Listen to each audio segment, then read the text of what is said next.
What's up, guys? It's your boy Barca Boy 103. Today we're gonna be doing the match analysis from the match yesterday between Barcelona and Real Madrid in the Super Cup final, where Barcelona were victorious in fantastic fashion, lifting their first trophy since 2021. We're going to take a look at some of the stats from this match and a team performance, and of course we're going to look at some of the celebrations and the behind the scenes of the blaugrana bringing home the Super Cup back to Catalonia. Now before we get into it, make sure you guys smash that like button down below. Let's try to get to 200 likes in this video. Be very much appreciated. And also, if you're new, make sure you subscribe down below if you haven't already, and let's get into it.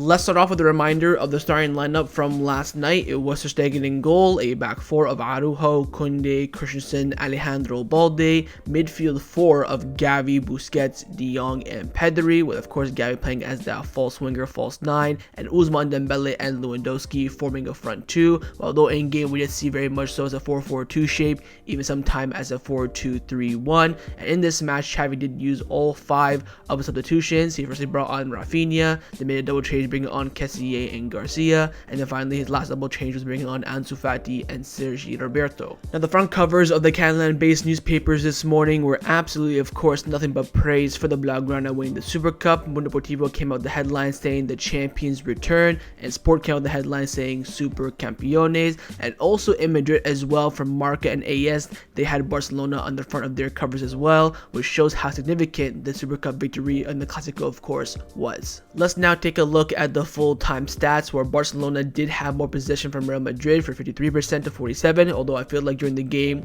it was a bit more. I felt like it was, maybe 65, but turns out the number was a bit less. Real Madrid had 12 shots in this match compared to Barcelona's 11, and also both teams had 6 shots on target, and both teams also had 4 shots off target. Barcelona had 1 shot that was blocked, and Real Madrid had 2. Real Madrid had 3 corner kicks compared to Barcelona's 2. Both teams had offsides, 2 offsides should I say. Real Madrid committed 17 fouls compared to Barcelona's 8, with both teams picking up 2 yellow cards. Now in this match, Barcelona created 5 big chances, missed 2 big chances, hit the woodwork once, which of course was from Lewandowski, had 1 counterattack and 1 counterattack shot. They had 8 shots inside the box and 3 shots outside the box, with 5 of them resulting in the Thibaut Courtois save. And if you look at Real Madrid's side, 1 big chance created, 1 big chance missed, no crossbar, no counterattacks, 7 shots inside the box, 5 outside, and 3 Marc-Andre Ter Stegen saves. Now Barcelona in this match attempted 636 passes, with 567 being completed, giving us an 89% success rate. We also attempted 45 long balls and completed 24, only giving us a 53% success rate. And we also attempted 7 crosses and only completed 2, giving us only a 29% success rate. Now in terms of dribbles, we attempted 8, completed 5, giving us a 63% success rate. And possession lost in this match, we lost possession 105 times compared to Real Madrid 103 times, even though we still dominated the game. We won 45 duels, we had 6 aerial duels, we had 17 tackles, 2 interceptions, and 9 clearances. Let's now take a look at the SofaScore full-time player ratings, where Barcelona as a whole got a 7.15 rating, Marc-Andre Ter Stegen got a 7.3, Araujo got a 6.7, which I think is very, very low,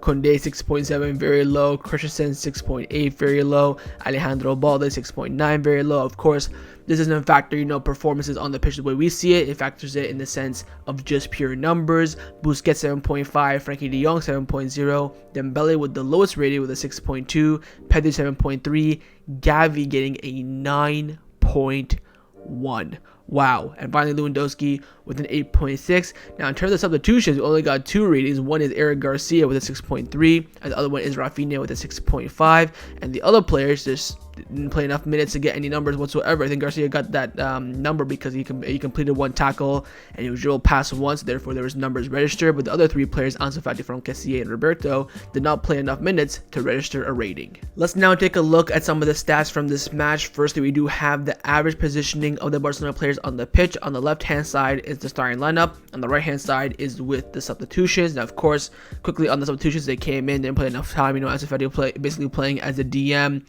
We're not going to look into that too much. We're going to focus on the left-hand side with the starting lineup. Now, firstly, look where Gavi is. Of course, in that false winger / false 9 position. Of course, attracting the defenders in, creating more space in the forward line. You have Busquets and De Jong forming almost as a double pivot, with Pedri playing just in behind Lewandowski, and of course Dembele in his natural right wing wide right position, and then back four exactly how we see it. But also in the back four, quickly I want to touch upon Jules Kounde. He is very, very close to Araujo on the right hand side, because they were both basically there trying to mark Vinicius together, because in the end Vinicius started to come inside more, which dragged Kounde inside more as well, and Araujo had to stay more back. So as you can see from this formation, you can tell what Xavi was trying to do: control the midfield. As you see Lewandowski dropping very deep as well. He wants to overlap the midfield, that way we can press well, but also progress the ball from defense to the attack very, very quickly as well. Now take a look at the heat concentration in this match. 52% of the ball was spent in the middle of the pitch, with 23% in Barcelona's half compared to 25%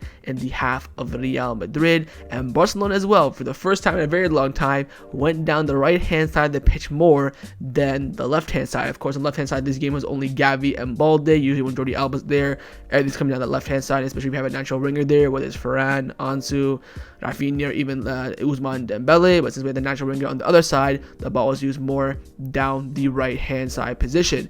Now let's take a look at some of the passing stats. Of course, we had the passing network firstly, where everything was basically going through Busquets. The most passes completed for Barcelona this match was from Busquets. Most passes combination was De Jong, Busquets. Most progressive passes was Christensen, and the most X threat received was Lewandowski as well. So basically the threat that the pass was received upon, he got the most. The most threatening passes that were created was from Gavi, and the most threatening combination was Gavi and Lewandowski, and the most progressive passes received was actually Ousmane Dembele. Now if you take a look at the map, now I want to focus mainly on the second half where we end up controlling the play. So we want to look at the 62-77 to 77-75. As you can see, everything is firstly going through Busquets, but the triangles that are being formed is in a way that Barcelona control the game. So you have the Dembele, Araujo, Pedri triangle, then you have the Busquets, Kounde, De Jong, Gavi, Christensen, Balde, Christensen, De Jong.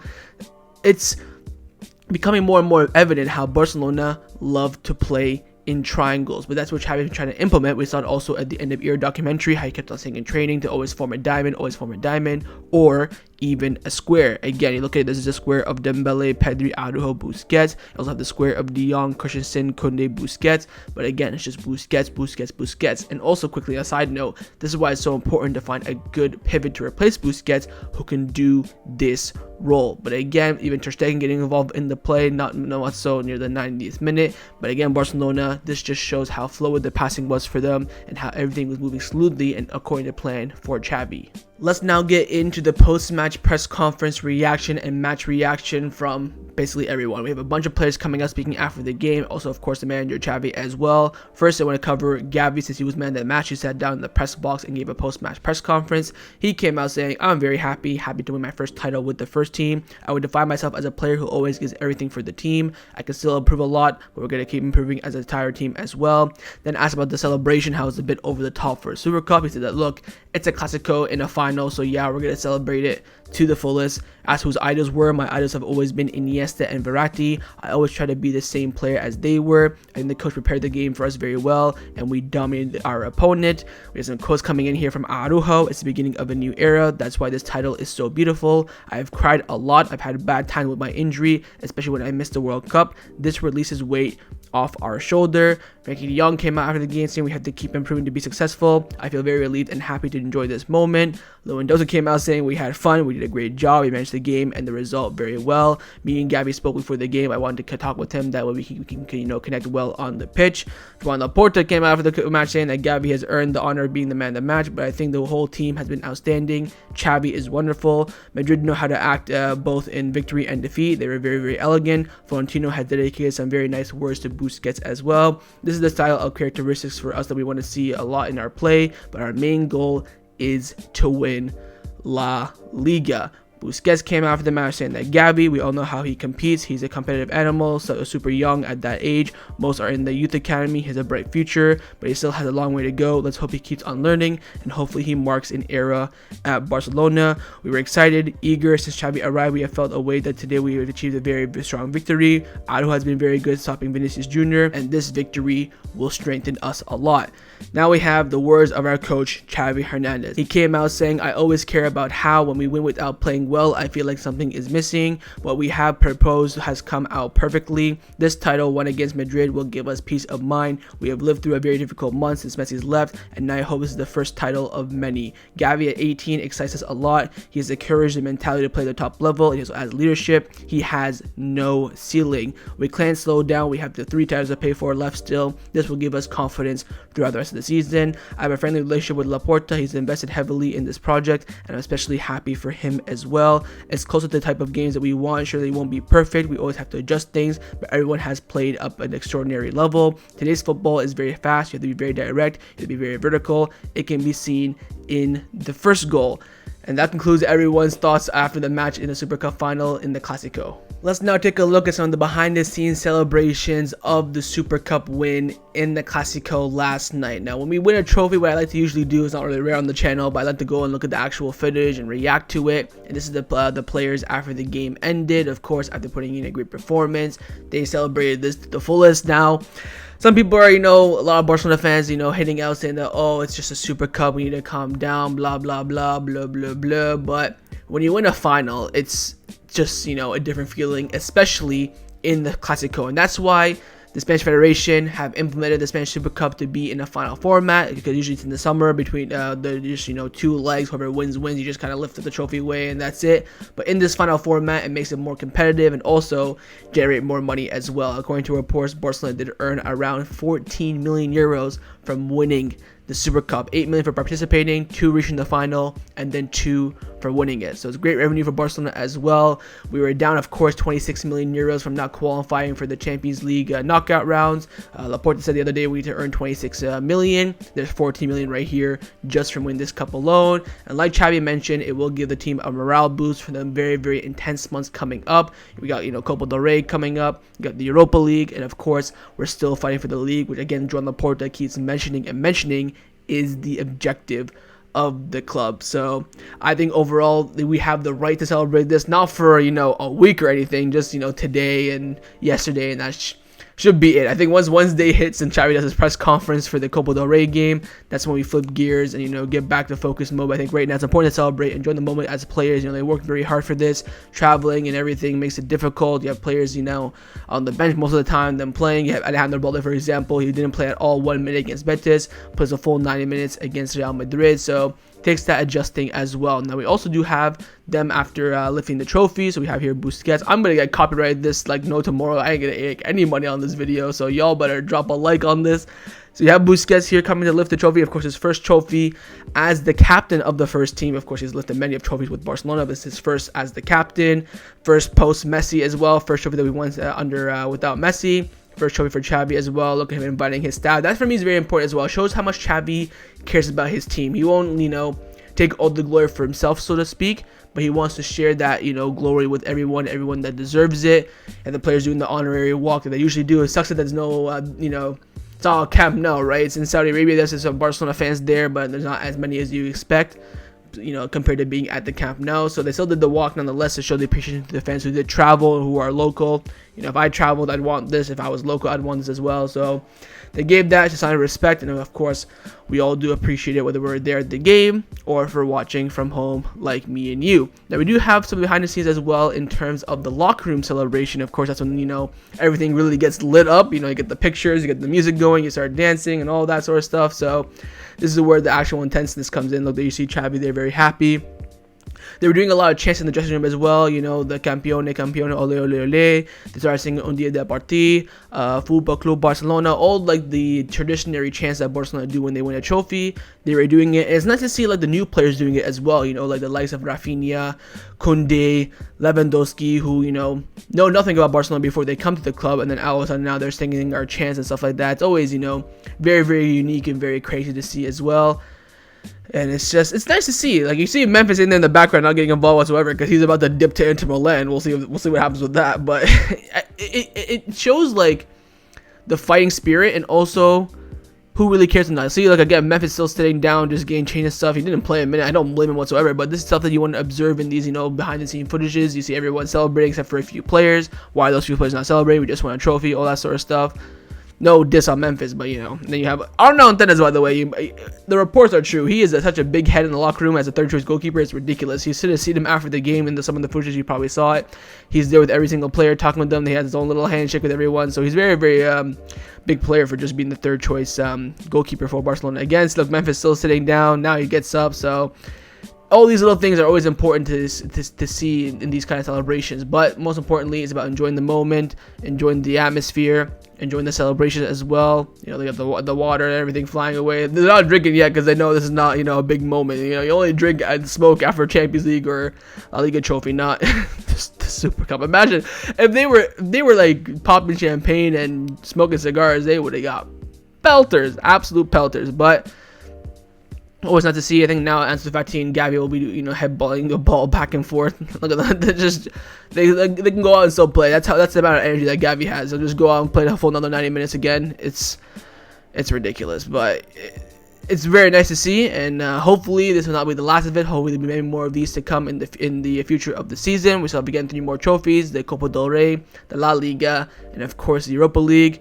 So this is always nice to see. Always nice to see the players celebrating after working very hard. But again, this is just supposed to be a confidence booster. Hopefully there will be many more of these to come during the rest of the course of the season. So overall, final thoughts on the Clásico in the Spanish Super Cup final. Look, of course, we're all very happy about the trophy celebration. We're happy to win the trophy. We've just seen the celebrations. But on the match itself, I think it gives us real hope.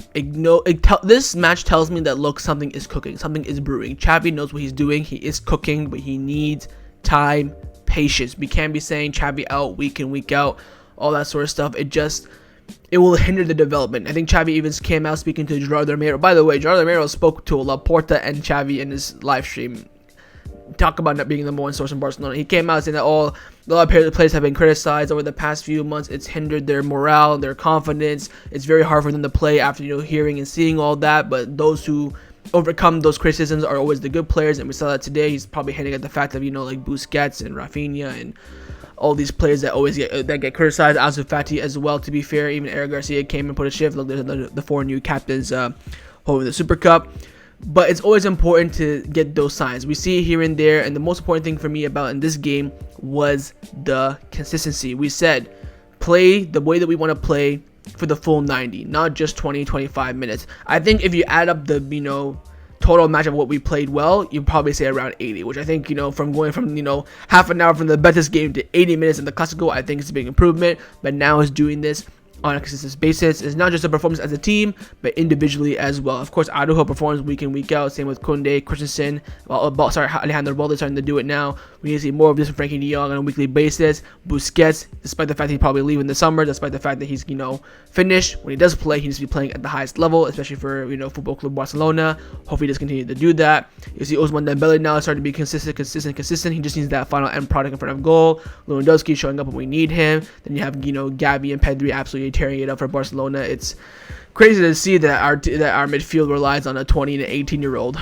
Absolute madness. But I'm very, very happy with the game. Of course, being your rivals, it can't get any better than this. I just wish we got that clean sheet. I wish we got the clean sheet, but now that we didn't get the clean sheet, I wish we got the 4th goal, because 4-1 looks better than 3-1, but I'd rather 3-0 looks better than 3-1, if you know what I mean. So it would have been nice to get the clean sheet, especially for Ter Stegen, who's been absolutely world class in this Spanish Super Cup tournament. In both games, he's been fantastic. He's conceded 3 goals in 2 games compared to conceding 6 goals in the league. So conceded half his goals in the league in this 2-game Super Cup, which isn't looking great for his record. But of course, in the 2 matches, don't look in depth that he did not perform very well. But yeah, I just really hope that we do this on a consistent basis. I want to see this week in, week out, and not only from the first team players, also those players on the bench. We play, Ciotat on Thursday in the Copa del Rey. I want to see this performance as well from the likes of Pablo Torre, from Kessié, from whoever it may be, Memphis, Ferran, Ansu, Bellerin, Jordi Alba, Roberto, Inaki Peña. I want to see these performances from these players as well, because they're training, they're doing this week in, week out, and I know for a fact they can perform at this level. They just have to show it. So overall, very happy. We're just now the main lesson to learn from this Super Cup is continuation, consistency. Keep performing at a regular basis, and I have no doubt in my mind Barcelona, if they can keep performing at this level, will return to the top of Europe. So that's a match analysis from the match yesterday between Real Madrid and Barcelona in the Spanish Super Cup final. Hope you guys enjoyed this video. If you did, make sure to leave a like, and of course leave me your thoughts down below in the comments on everything we discussed. Everything I want to know, firstly, of course, your thoughts on the performance, your thoughts on what the players and Xavi said after the match, also thoughts on the celebration as well, and how the players have been treating that celebration. And of course, make sure you guys subscribe down below if you haven't already, and I'll see you guys next time on the channel. Take care. Campeones, campeones, ole, ole, ole, Madrid, cabrón, salud la campeón.